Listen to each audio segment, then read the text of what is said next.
had what was called the Eucharistic Congress. Remember the Eucharistic Congress that we had? And we had a number of different celebrations. But one of the things that Bishop Murphy asked us to do to prepare for the celebration was he usually meets with priests in small groups. They're called deaneries. It's like regional meetings. And he said, this year, guys, what I'd like you to do when we meet is I'd like you to reflect on your experience celebrating the Eucharist. Remember that? We gathered in small groups.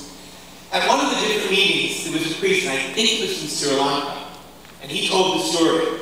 He said, it turns out to be a bit of a parable, a little bit of a stretch. He said, you know, in my hometown, every year on the Feast of Corpus Christi, there's this huge procession. A lot of places around the world that have long processions, very elaborate processions on the Feast of Corpus Christi, the Feast of the Eucharist. And they would carry around the Blessed Sacrament.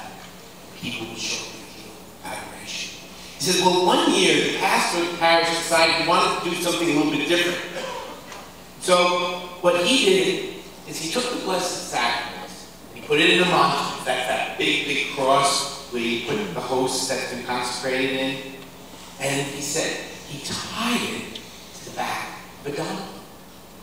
And he said, you know what we're going to do is we're going to have the donkey lead the procession and carry the Blessed Sacrament. And all the people walking will walk around it. They'll be dressed in fancy clothing, carrying incense and things like that. They'll be ringing bells. People will be lined up on both sides of the street. And as the procession passes, they'll all fall to their knees to show their respect. They'll be crying out, praise and glory, honor.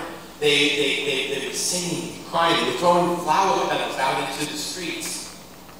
Well, the donkey kind of